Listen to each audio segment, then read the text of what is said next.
Hello friend, আমি আবার চলে এলাম সরকার লাইফস্টাইলের থেকে পুতুল। এর আগের পার্টে আমরা দেখিয়েছি কিভাবে কলকাতা থেকে ঘাটশিলা এলাম বাই কারে। এই হলো রাতমোহনা রিসর্ট। আগে তোমাদের দেখাই এর বাইরের দৃশ্যটা। চতুর্দিকে সবুজ আর সবুজ, দেখো কি সুন্দর ধান ক্ষেত। এই রিসর্টের দুদিক থেকেই আসা যায়, যেমন গ্রামের ভিতর দিয়েও আসা যায়, আবার একটা ব্রিজ ক্রস করেও আসা যায়।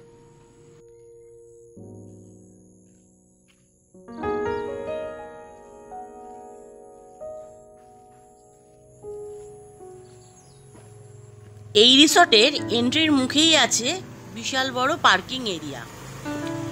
সোজা আছে ড্রাইভার রুম, যাদের ড্রাইভার নিয়ে আসে তাদের ওখানে থাকার জন্য।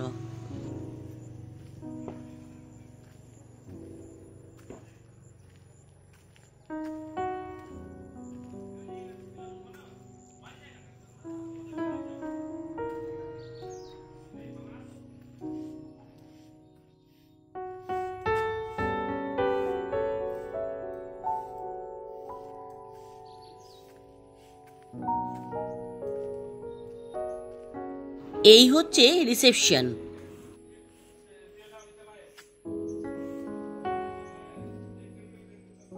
এখানে 4টে এক্সিকিউটিভ রুম রয়েছে।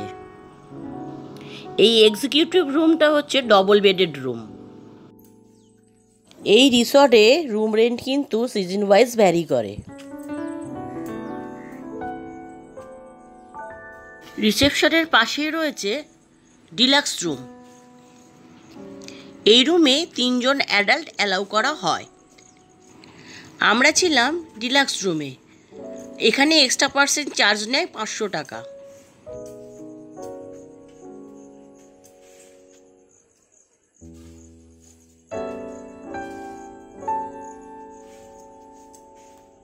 এবার চলো রুমটা তোমাদের দেখাই।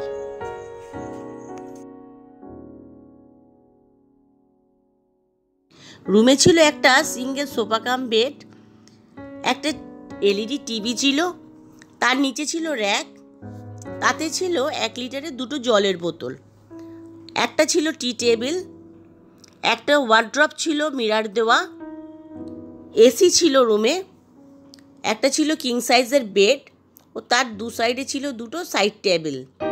একটা টেবিলে ছিল ইন্টারকাম আর একটা টেবিলে ছিল ইলেকট্রিক কেটেল ও চা চিনি দুধের স্যাশে।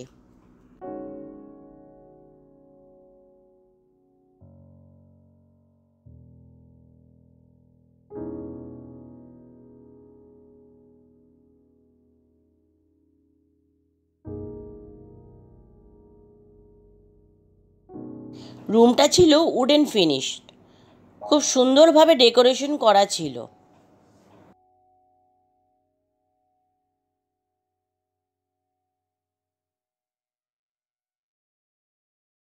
বাথরুমে ছিল কোমোড, বেসিন ও তার সাথে ছিল আয়না, বালতি, mug, exhaust fan, shower kit দেওয়া হয়েছিল, গিজার ছিল সেন্ট্রালাইজ, হট ওয়াটার কোল্ড ওয়াটারের জন্য ট্যাপও ছিল।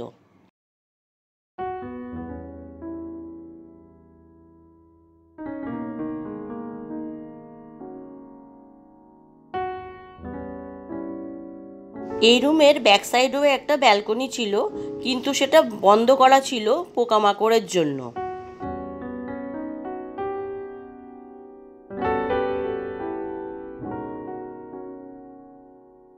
এবার দেখাই তোমাদের রুম থেকে বেরিয়ে প্রাকৃতিক দৃশ্যটা।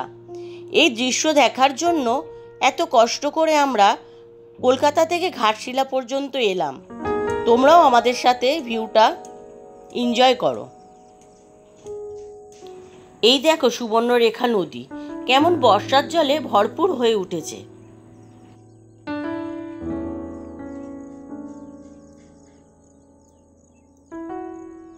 এই রিসর্টে একটা ওয়াচ টাওয়ার আছে, যেখান থেকে দেখা যায় পুরো রাতমোহনার চতুর্দিকের প্রাকৃতিক দৃশ্যটা।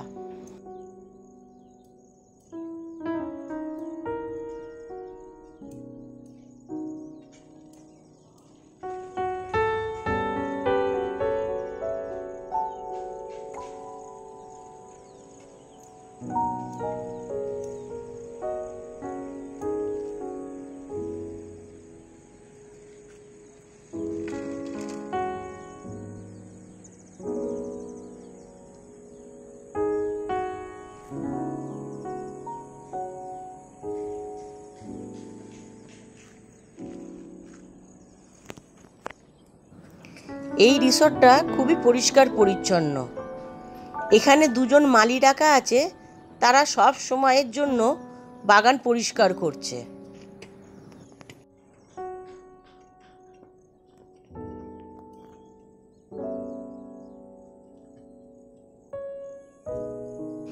এই রাতমোহনা রিসর্টে এক্সিকিউটিভ, ডিলাক্স এছাড়াও আর একটা ক্যাটাগরির রুম আছে, সেটা হচ্ছে মাড হাউস। সেখানে আমার আর যাওয়া হয়ে ওঠেনি, সেটা হচ্ছে ব্যাক সাইডে।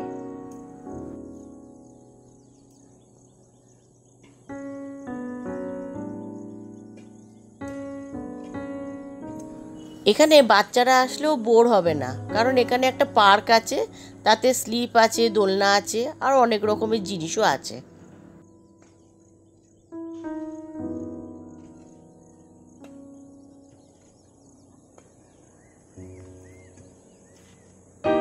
সুবর্ণরেখা নদীর উৎপত্তি হচ্ছে ঝাড়খণ্ডের পিস্কা নামক এক জায়গা থেকে। তারপরে সেই নদীটি বয়ে গেছে পশ্চিম মেদিনীপুর হয়ে উড়িষ্যার বালেশ্বরে, বালেশ্বর থেকে গেছে তালসারি হয়ে বঙ্গোপসাগরে গিয়ে পড়েছে। এই নদীর বালুর তটে একসময় সোনা পাওয়া যেত, কারণ ঝাড়খণ্ডের রাঁচিতে একটা সোনার খনি ছিল, যেখান থেকে এই নদীটির উৎপত্তি হয়েছে। সেই জন্য এই নদীকে সুবর্ণরেখা নদী বলা হয়।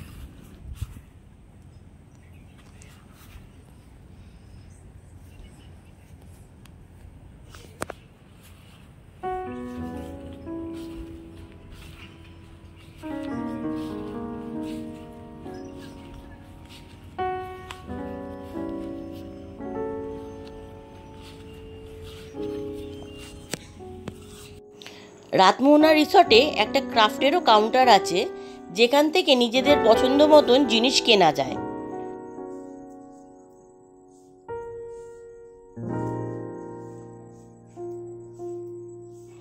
এটা আমাদের ঘাটশিলা ভ্রমণের সেকেন্ড পার্ট। যারা ফার্স্ট পার্ট দেখোনি তারা ডেসক্রিপশন চেক করে নিও, সেখানে লিংক দেওয়া আছে।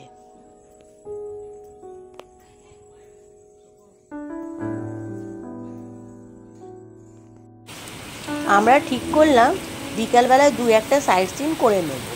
সেই জন্য স্নান সেরে লাঞ্চ করে নিয়ে একটু ঘুমিয়ে পড়লাম।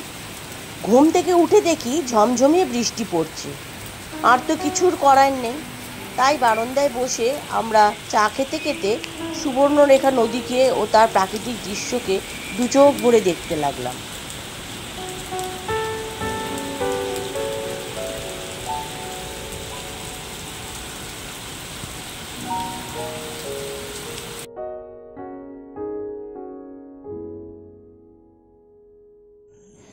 সকালে আমরা দেখেছি রাতমোহনার একরকম রূপ, এখন এই রাতের অন্ধকারে দেখছি আর এক রকম রূপ।